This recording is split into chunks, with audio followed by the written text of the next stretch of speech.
अस्सलाम वालेकुम नाज़रीन। Programme news talk with Naseer Gopang में अवां सभिनी खे चऊं था भलीकार ऐं पंहिंजे अॼु जे प्रोग्राम में असीं ॻाल्हि ॿोल कंदासीं कराची में जेका बल्दियाती इलेक्शन थी उन इलेक्शन मुहिम दौरान मुसलसिल अवां नोट कयो हूंदो, न रुगो इलेक्शन मुहिम पर उनखां पोइ बि जमायत इस्लामी कराची जा जेके अमीर आहिनि हाफ़िज़ नईमुर रहमान साहब, उहो मुसलसिल हिकिड़ी नफ़रत अंगेज़ चऊं, नफ़रत सां भरपूर जेका चऊं उहा ॿोली इस्तेमालु कंदा पिया अचनि, न रुगो इलेक्शन मुहिम दौरान पर इलेक्शन खां पोइ बि हींअर ताईं जेका सूरत हाल आहे ॾिसूं था त हिकिड़ी लसानियत वारी सियासत चऊं या नफ़रत सां भरपूर जे मुचो उहा सियासत कंदे असांखे नज़र अचनि था।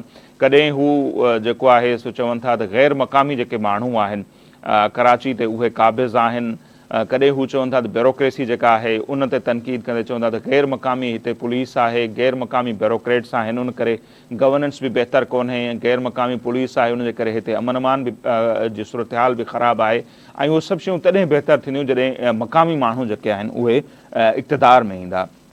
हाणे ही उहो माण्हू इहा ॻाल्हि पियो करे जंहिंजा वॾा पाण 75 साल पहिरियां जेको आहे उहो हिंदुस्तान खां हिजरत करे हैदराबाद में आया, हाफ़िज़ साहब जी पैदाइश हैदराबाद में थी ऐं उनखां पोइ हू कराची आया, हिते उहा NAD मां पढ़िया आहिनि ऐं हाणे मेयर थियण जा हू ख़्वाब ॾिसनि पिया। बिल्कुलु उनजो हक़ु आहे त हू ॾिसनि, पर उनखे कॾहिं बि इहो हक़ु नाहे ऐं केरु हक़ु उनखे इहो ॾेई बि कोन थो सघे। तव्हां पीपल्स पार्टी सां जेका उन्हनि जी सियासी मुखालफ़त आहे उन जे बुनियाद ते पूरी हिकिड़ी सिंधी क़ौम जेका आहे उन ते चिथर कयो, उन ते तनक़ीद कयो, सिंधी ब्यूरोक्रेसी सां नफ़रत जो इज़हार कयो, या जेको ताज़ो उन्हनि जो बयानु आयो आहे जंहिंमें असीं चवंदासीं सिंध जो हिकिड़ो ज़बरदस्त ऐं शानदार कल्चर आहे, सिंध जो ओताक कल्चर, उन सां जंहिं नफ़रत जो हू इज़हार कनि था या जंहिं जेका उन्हनि हिकिड़ी ज़हर जेको उगाछनि था। ताज़ो हाफ़िज़ साहब जो बयानु यकीनन अव्हां जी नज़र मां गुज़रियो हूंदो। हाफ़िज़ नईमुर रहमान साहब पहिरियों त कराची में जेकॾहिं अमीं रहो था त ज़रूरु अव्हां ॾिठा हूंदा, 3-4 ॾींहंनि खां मुख़्तलिफ़ हंधनि ते अव्हांखे बोर्ड नज़र आया हूंदा, इशारा फैसल खां वठी मुख़्तलिफ़ रोड रस्तनि ते त कराची ते कब्ज़ो नामंज़ूर। हाणे ही मतिलबु उन्हनि खे लॻे थो त जेकॾहिं पाकिस्तान पीपल्स पार्टी जेका सिंगल लार्जेस्ट पार्टी आहे हींअर ताईं बल्दियाती इलेक्शन में, ऐं उहो पंहिंजो मेयर आणण जी उहा पार्टी कोशिशि करे पई, अहिड़ी कोशिशि जमायत इस्लामी बि करे सघे थी ऐं उहो कनि बि पिया, त उन्हनि खे लॻे थो त इहा ॼण त कराची ते कब्ज़े जी कोशिशि आहे, पीपल्स पार्टी ॼण त कब्ज़ो पई करे, हालांकि उन्हनि खे माण्हुनि वोट ॾिनो आहे। ऐं हींअर जेकॾहिं असीं ॾिसूं था त पीपल्स पार्टी जूं 153 सीटूं आहिनि कराची में, अहिड़ी रीति 14 सीटूं जेके आहिनि उहे नून लीग जूं आहिनि, मौलाना फज़लुर रहमान जी पार्टी वटि 6-7 सीटूं आहिनि, उहे गॾाए करे जेकॾहिं ॾिसूं था त 173 जे लॻभॻि सीटूं आहिनि पाकिस्तान पीपल्स पार्टी वटि, ऐं हू पंहिंजो मेयर चूंडाए सघे थी ऐं हुनजो मेयर अची सघे थो। ॿिए पासे जमायत इस्लामी आहे ऐं जमायत इस्लामी जा वोट 130 जे लॻभॻि आहिनि, पर जेकॾहिं हू PTI समूरा PTI जा मेंबर हुनखे वोट ॾियनि त जमायत इस्लामी जो ऐं PTI जो गॾियल जेको आहे मेयर बि अची सघे थो। ॻाल्हि उहा ई आहे जंहिं असां शुरूआति कईसीं त सियासत करणु हर कंहिंजो हक़ु आहे, पर सियासत खे जवाज़ ॾियण कंहिं बि क़ौम ते ऐं उनजे कल्चर ते चिथर करण जी इजाज़त कंहिंखे बि न हुजणु खपे। ऐं हाफ़िज़ साहब जो इहो बयानु आहे ताज़ो त कराची खे असीं वॾेरनि जी ओताक बणिजणु न ॾींदासीं। उहा ई हिकु भेरो ॿीहर लसानियत वारी या जेका नफ़रत वारी सियासत हू कंदा आया आहिनि उनजो वर्जाउ हू कनि पिया, ऐं उन माण्हू खे इहा ख़बर ई कोन्हे, ऐं ज़ाहिर ख़बर हूंदी बि कोन, छाकाणि त हू कल्चर मां हू छा ॼाणनि, उन्हनि जो हिकिड़ो कहिड़ो कल्चर आहे। जंहिं माण्हू जो कल्चर हूंदो, जंहिंजी हिकिड़ी तारीख़ हूंदी, उनखे ख़बर हूंदी तारीख़ जी केतिरी अहमियत आहे, कल्चर जी केतिरी अहमियत आहे। ऐं जेके रूटलेस माण्हू हुजनि, जंहिंजी पहाड़ ई न हुजे, उन्हनि जे लाइ त वाक़ई ओताक जेका हूंदी उनजी का अहमियत न हूंदी।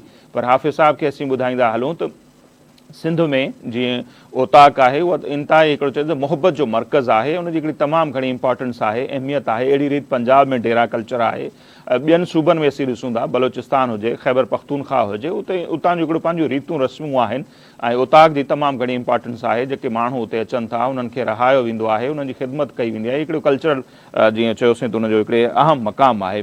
ऐं हाफ़िज़ साहब खे इहो बि यादि रखणु खपे त 47 में जॾहिं अव्हां जा वॾा हिंदुस्तान खां हिते पहुता हुआ सिंध में, त मुख़्तलिफ़ हंधनि ते इहे ई ओताकूं हुयूं, इहे ई डेरा हुआ, जन अव्हां खे वेलकम कयो, जन अव्हां खे तरसायो हुयो, जन अव्हां खे मानी गभो खारायो हो, जन अव्हां खे पाणी पीआरियो हूंदो। अॼु अव्हां खे उहे सभु जेके आहिनि सो उहे नफ़रत वारी निगाह सां जीअं उन्हनि खे ॾिसो था, सो सूरत हाल ईअं आहे कोन। ऐं पीपल्स पार्टी सां अव्हांजा इख़्तिलाफ़ आहिनि, करे सघो था, उन्हनि खां अव्हां सवाल करे सघो था गवर्नेंस जे हवाले सां, कारकर्दगी जे हवाले सां, या पॉलिटिकल बयानबाज़ी थींदी रहंदी आहे, पर अव्हां खे इहो हक़ु नाहे त अव्हां सिंधियुनि खे कराची में चओ त उहे ग़ैर मक़ामी जेके आहिनि माण्हू उते कराची में क़ाबिज़ आहिनि। अव्हां किथे इहो नथा चई सघो त ब्यूरोक्रेसी जेका आहे या पुलिसिंग खां वठी जेके आहिनि सिंधी ऑफिसर जेके लॻल आहिनि त उहे ग़ैर मक़ामी आहिनि, उहे इन धरती जा वारिस आहिनि ऐं उन्हनि खे पूरो पूरो हक़ु आहे त उहे पंहिंजनि शहरनि में अचनि, उते हुकुमरानी कनि, उते मालिकी कनि ऐं उते जेके आहिनि पोस्टुनि ते वेहनि ऐं उते जेको आहे पंहिंजे पंहिंजे इंतिज़ामी मामला हलाइनि।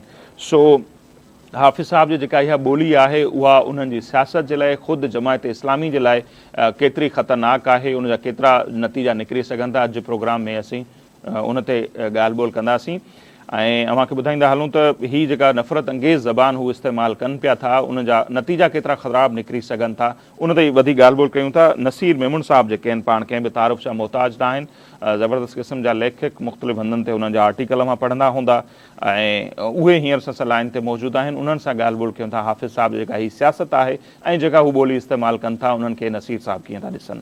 नसीर साहब, तमामु घणी महिरबानी। कीअं था ॾिसो नसीर साहब, हीअ जेका लसानियत वारी सियासत चऊं या नफ़रत वारी सियासत सिंध ॾहाकनि खां उनखे भोॻियो आहे, MQM जी सूरत में, ॿियनि मुख़्तलिफ़ मौक़नि ते, हाणे वरी जेको जमायत इस्लामी ही रस्तो अख़्तियार कयो आहे, उनखे अवी कीअं था ॾिसो?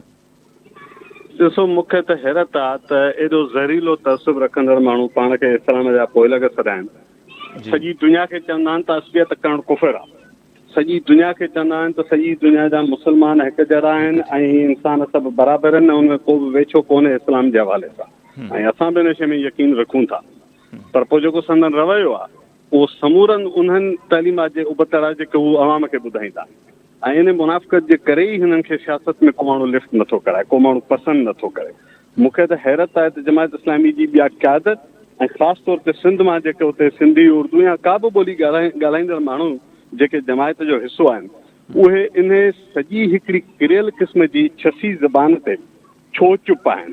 कहिड़ी शइ उन्हनि खे रोके थी? इस्लाम थो रोके? आउं त चैलेंज कयां त इस्लाम कोन थो रोके सघे। तव्हां माण्हुनि जे ख़िलाफ़ नफ़रत जो ज़ाहिर पखेड़ियो त इस्लाम उन जे ख़िलाफ़ ॻाल्हाइण ते कीअं रोकींदो?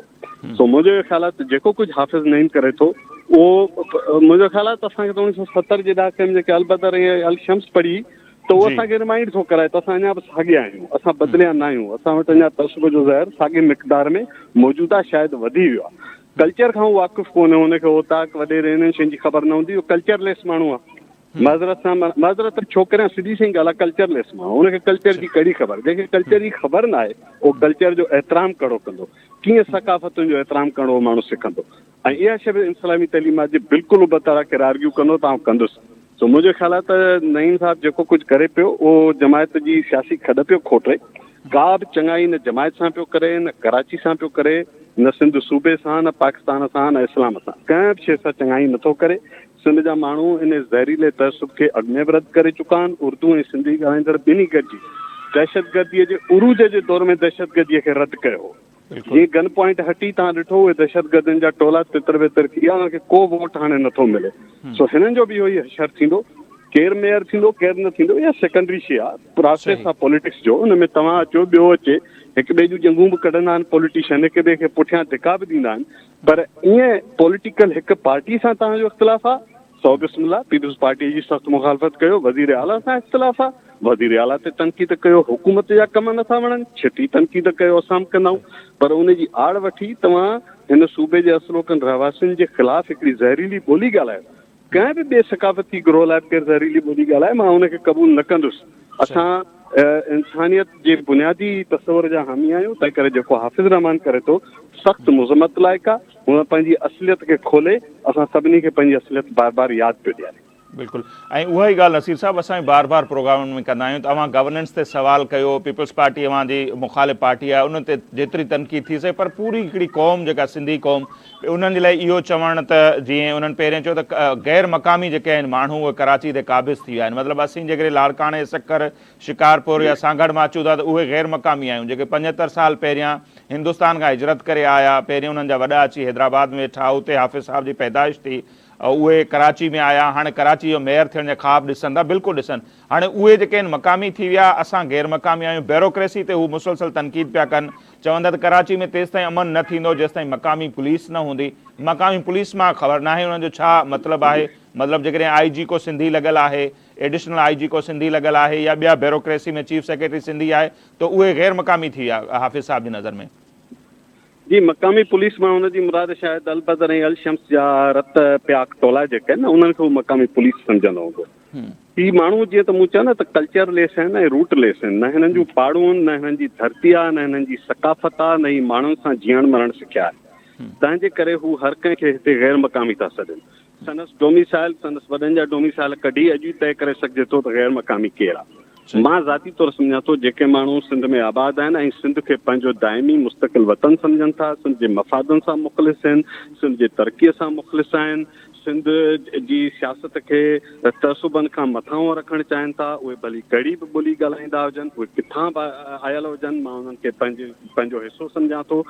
मूंखे उर्दू ॻाल्हाईंदड़ सां प्रॉब्लम कोन्हे, मूंखे कंहिंजे मज़हबी अक़ीदे सां प्रॉब्लम कोन्हे। असांखे प्रॉब्लम हाफ़िज़ साहिब जहिड़नि माण्हुनि जी जेका ज़हरीली ज़हनियत आहे ऐं जेको तहसुबी ॿोली आहे उन सां आहे। ऐं मां जमायत जी क़यादत खे रिक्वेस्ट कंदुसि, उते के सुलझल समझदार माण्हू बि वेठा आहिनि, मोहम्मद हुसैन महंती वेठो आहे, असांजा ॿिया सिंधी ॻाल्हाईंदड़ पंहिंजो असदुल्ला भुट्टो साहिबु वेठो आहे, ॿिया माण्हू वेठा आहिनि। मां सियासी तौर सां इख़्तिलाफ़ बि रखी सघां थो, पर शख़्सी तौर में उन्हनि खे ॾिठो आहे त हू वैल्यूज़ वारा माण्हू आहिनि एटलीस्ट। त उन्हनि जे मौजूदगीअ में हिकिड़ो माण्हू एॾो ज़हर अचे थो, सभ खां पहिरियों हुनखे शटअप ॻाल्हि ॾियणु घुरिजे, पंहिंजी तंज़ीम जे अंदरि पुछाणो करणु घुरिजे।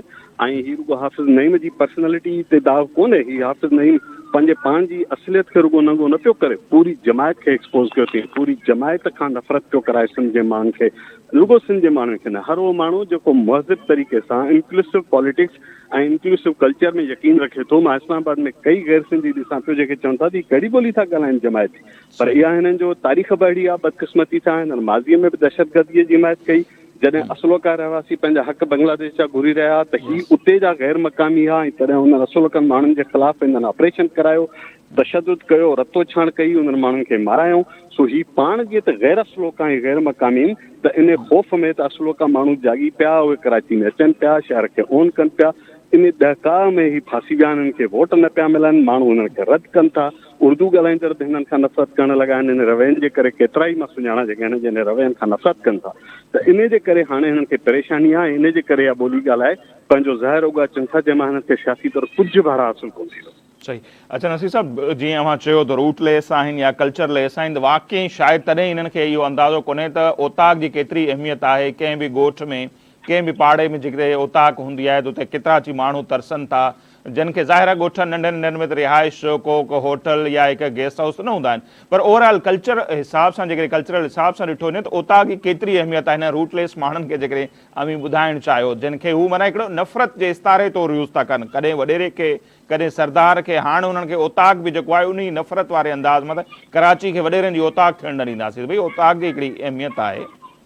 हिननि बेशरम माण्हुनि खे जे हया हुजे त 1947 में सिंध जे माण्हुनि सॼे सूबे खे ओताक तौरु खोले हिननि जो आदर भाव कयो, ऐं इन जो सबबु आहे जो सिंध जा माण्हू उन आदर भाव ऐं महिमान नवाज़ीअ ते पछताइनि पिया। मुंहिंजो ख़्यालु आहे वाक़ई असांजे वॾनि खे उन वक़्तु ओताक न खोलणु घुरिजे। हाफ़िज़ नईम जहिड़ा माण्हू इन लाइक़ु न हुआ त उन्हनि खे असां भाकुर भरे हिते आजा कयूं ऐं पंहिंजनि ओताकुनि ऐं घरनि ऐं ॿनियुनि में शेयर ॾियूं, बल्कि मालिकी ॾियूं। सो इहा हिन खे त थोराइतो हुजणु घुरिजे त सिंधियुनि पंहिंजी धरती खे ओताक बनाए 1947 में हिननि खे, हिननि जे वॾनि खे जीअं में जायूं ॾिनियूं। हीउ बेघर हुआ, हिननि वटि मथे ते छित न हुई, हिकिड़े ख़ौफ़नाक माहौल मां निकिता, हिननि माण्हुनि खे धरती मिली, हिननि माण्हुनि खे मिल्कियतूं मिलियूं, हिननि माण्हुनि खे सभु कुझु मिलियो। हीअ धरतीअ जा जेके नाशुक्र आहिनि, इन्हनि खे तारीख़ कॾहिं बि धरती ई नसीब न कंदी आहे। इहो तारीख़ जो हिसाबु आहे, अॼु न सुभाणे। हिन ज़िंदगीअ में तव्हां ॾिसंदा ही माण्हू पंहिंजे इन रवैयनि जे करे आइसोलेट थी चुका। हिननि कराचीअ जे माण्हुनि खे अकेलो करे छॾियो सॼी पाकिस्तान जी पॉलिटिक्स में। हिननि उन रस्ते ते पंहिंजे नौजवाननि खे लॻाए छॾियो जिते सिर्फ़ु दहशतगर्दी ऐं नफ़रत आहे, जिन में को बि उन्हनि जो मुस्तक़बिल कोन्हे। हिननि नौजवाननि खे तइलीम खां हटाए छॾियो, हिननि नौजवान खे समाजी इख़्लाक़ियात खां वांझो करे छॾियो। कराचीअ जे माण्हुनि सां इन्हनि गुरोहनि जेके कॾहिं जमायत जे नाले ते, कॾहिं क़ौमी मूवमेंट जे नाले ते सियासत कनि था, हिननि कराची जे माण्हुनि सां तमामु वॾी दुश्मनी कई आहे। उर्दू ॻाल्हाईंदड़नि सां दुश्मनी कई आहे, पाकिस्तान सां दुश्मनी कई आहे, ऐं इस्लाम सां दुश्मनी कई आहे, जमायत जो नालो खणी। तो इन्हनि माण्हुनि खे केतिरो बि तव्हां सम्झाईंदो, इहे आइसोलेट थी चुका आहिनि, माण्हू हिननि खे रद्द करे चुका आहिनि। हिननि जो को बि मुस्तक़बिल हाणे सियासत में या सिंध जे समाजी ऐं मुआशी मुस्तक़बिल में अहिड़नि माण्हुनि जो को बि मुस्तक़बिल नथो ॾिसो। ठीकु आहे नसीर साहब, तमामु घणी महिरबानी, अव्हां पंहिंजे क़ीमती वक़्त मां कुझु पल असांखे ॾिना। नसीर मेमण साहब जी राय अव्हां जे साम्हूं आहे, बिल्कुलु ईअं ई आहे जीअं असां बि पहिरें हिन ते ॻाल्हाईंदा रहिया आहियूं। इंट्रो में मां तव्हांखे ॿुधायोसीं त हीअ जेका नफ़रत वारी सियासत आहे, लसानियत वारी सियासत आहे, उन हिन शहर खे किथे पहुचायो, हिन मुल्क खे किथे पहुचायो, उहो सभिनी जे साम्हूं आहे। पर तंहिंजे बावजूदि जमायत इस्लामी उन मां सिखे कोन पई। बांग्लादेश में उन्हनि छा कुझु कयो, इंट्रो में मूंखे ॿुधायोसीं। अल शम्स अल बदर जंहिंजो नसीर मेमण साहब बि हवालो ॾिए पियो त कीअं उन्हनि उहा ठाहे करे उते जा जेके धरती जा वारिस हुआ बंगाली, उन्हनि जे ख़िलाफ़ु जेको हिकिड़ो ऑपरेशन जी शुरूआति कई। ऐं उनखे हिकिड़ो नालो ॾिनो त नौज़बिल्ला कुफर ऐं इस्लाम जी जंग आहे, उनजो पोइ अंजाम जेको थियो उहो असांजे साम्हूं आहे। साॻे क़िस्म जी नफ़रत वारी सियासत मुसलसल इलेक्शन कैंपेन दौरान हिते कंदे असांखे नज़र आया। ऐं हाणे जॾहिं हू हाराइजी विया आहिनि ऐं सिंगल लार्जेस्ट पार्टी जेका आहे पाकिस्तान पीपल्स पार्टी उभरी साम्हूं आई आहे, जंहिंजा हींअर ते जेके ॾिसूं था इतिहादी जेकॾहिं गॾाइजनि हू 153 जी लॻभॻि सीटूं आहिनि उन्हनि वटि, ऐं इतिहादी जेके जंहिंमें नून लीग बि आहे ऐं मौलाना फज़लुर रहमान साहब जी पार्टी बि आहे, उन्हनि खे जेकॾहिं असीं मिलायूं था त 173 खां वधीक जेके आहिनि सीटूं कराची में पाकिस्तान पीपल्स पार्टी जे इतिहादियुनि वटि आहिनि ऐं उन्हनि खे इहो हक़ु आहे त हू पंहिंजो मेयर चूंडनि। हाणे जेकॾहिं उन में माण्हुनि उन्हनि खे वोट न आहिनि ॾिना जमायत इस्लामी खे, त उनखां पोइ हू इन क़िस्म जी जेका आहे हिकिड़ी नफ़रत सां भरपूर जेका आहे ॿोली इस्तेमालु कंदा, जेका कंहिं बि रीति जमायत इस्लामी जे लाइ बि बहितर न हूंदी। ऐं हाफ़िज़ नईम रहमान साहब खे ज़रूरु इहो यादि रखणु खपे त इहा नफ़रत वारी सियासत जंहिं बि कई आहे उनजो अंजाम छा थियो आहे। ऐं लंडन वारो भाई साहब जेको आहे ताज़ो मिसाल उनजो उहो वठी सघनि था, उन पंहिंजी क़ौम सां जेको कुझु कयो उहो उन्हनि जे साम्हूं आहे, या ख़ुदि उन लंडन वारे भाई साहब सां जेको कुझु थियो आहे उहो उन्हनि जे साम्हूं आहे। सो इहे वेझा मिसाल आहिनि जंहिं मां उन्हनि खे ज़रूरु सिखणु खपे। ऐं जेकॾहिं अव्हांखे सियासत करणी आहे त वसी पैमाने ते दिलि खे खोले करे सियासत कयो, ऐं जेकॾहिं अव्हां जेके सियासी मुख़ालिफ़ आहिनि त उन्हनि ते हज़ार भेरा तनक़ीद कयो, पर उन्हनि जी आड़ में अमी पूरी सिंधी क़ौम खे या सिंधी कल्चर खे जेको आहे तनक़ीद जो निशानो नथा बणाए सघो। ऐं उहा जेका ज़हर वारी ॿोली ॻाल्हायो पिया उनजा नतीजा ॾाढा ख़राबु निकिरंदा ऐं उन ते ज़रूरु जमायत इस्लामी खे सोचणु खपे। नज़ीं त वक़्तु थियो आहे मुख़्तसर ब्रेक जो, असीं ब्रेक वठंदासीं, वापसि ईंदासीं त पाण हुन ते वधीक ॻाल्हि ॿोल कंदासीं।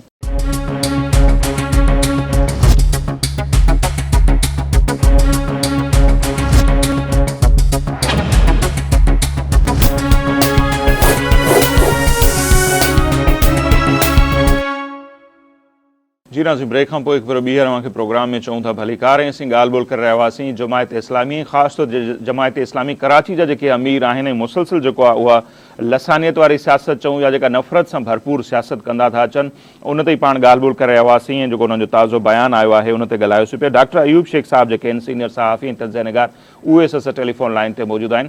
डॉक्टर साहब, तमामु घणी महिरबानी अव्हां असांखे वक़्तु ॾिनो। कीअं त ॾिसो डॉक्टर साहब, हीअ जेका ॿोली जमायत इस्लामी जा अॻवान इस्तेमालु कनि था त कराची ते ग़ैर मक़ामी माण्हू पहिरियों चयूं क़ाबिज़ आहिनि, ग़ैर मक़ामी पुलिस आहे, उनजे करे अमन न आहे। ऐं ताज़ो बयानु ॾिनो आहे हाफ़िज़ नईम रहमान साहब त कराची खे वॾेरनि जी ओताक बणजणु न ॾींदासीं। छा ओताक अहिड़ी किनी शइ आहे, या जेकॾहिं कराची में सिंध जा धरती जा मालिक जेके आहिनि उहे हुकुमरानी कनि था, को मेयर अचे थो पीपल्स पार्टी जो, त छा उहे ग़ैर मक़ामी माण्हू आहिनि? ऐं हीअ जेका नफ़रत वारी सियासत आहे जमायत इस्लामी जी, उनखे कीअं था ॾिसो डॉक्टर साहब? जो पंहिंजो ख़्यालु हीअ आहे त इहा ॿोली जेका आहे, अॼु मुंहिंजी ॻाल्हि तव्हां लिखी छॾियो। जी सर। इन जो मतिलबु हीअ आहे त पाकिस्तान में ईंदड़ 5-6 सालनि खां पोइ जमायत इस्लामी नाले सां का बि पार्टी वजूद न रखंदी। ऐं हीअ जमायत इस्लामी पंहिंजे आख़िरी मरहलनि मां गुज़रे थी ऐं तहसुब जे बाहि में पाण खे साड़े रख करे छॾींदी।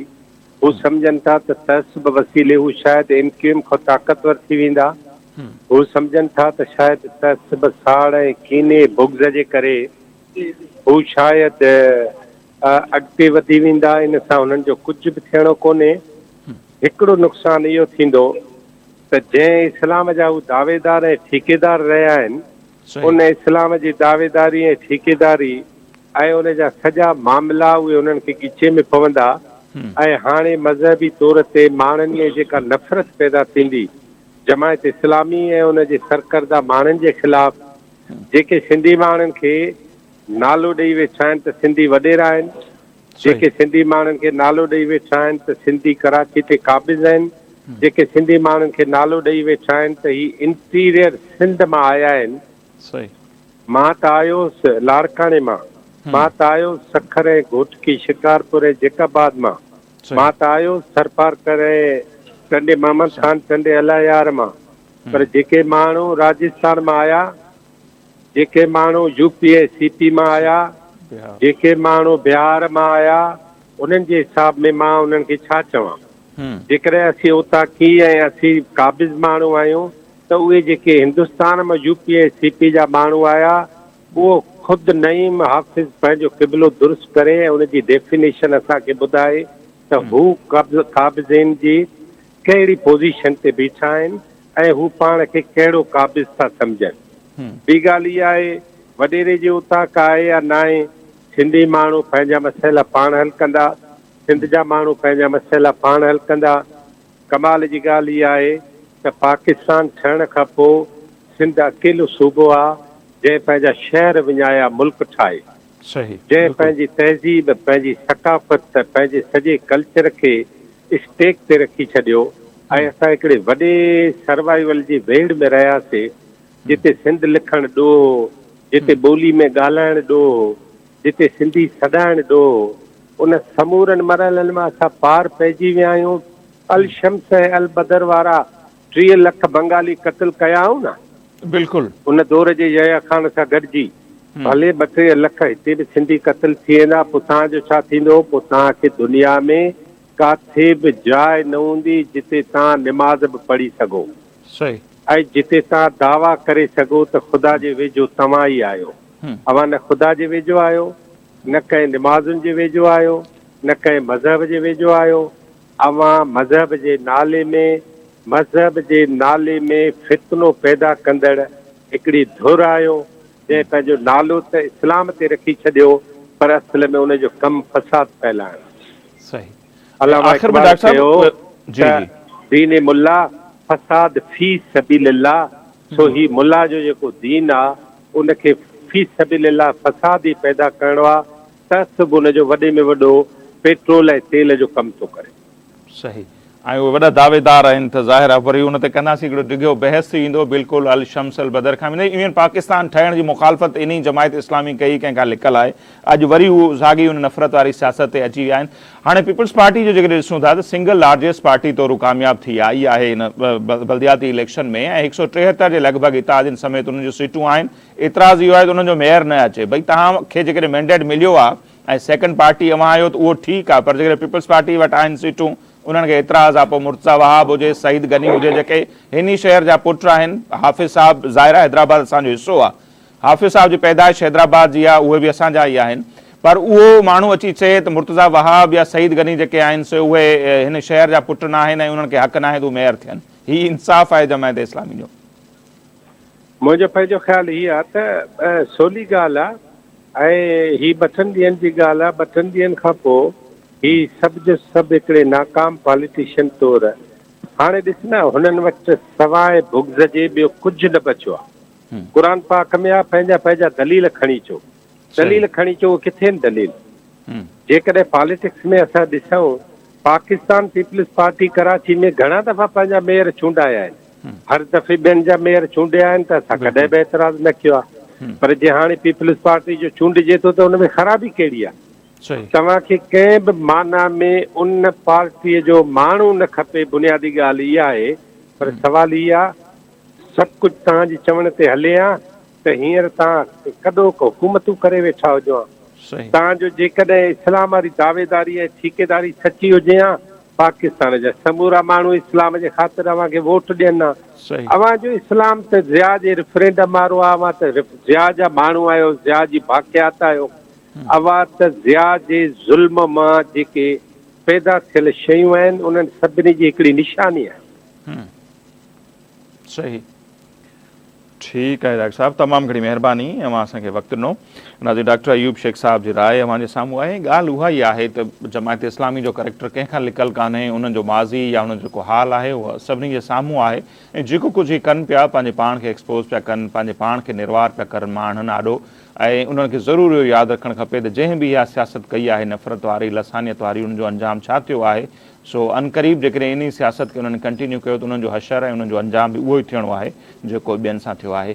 अॼु जेको असांजो प्रोग्राम आहे हिते पंहिंजी पुॼाणी ते थो पहुचे। असांजी इजाज़त, अलाह निगहबान।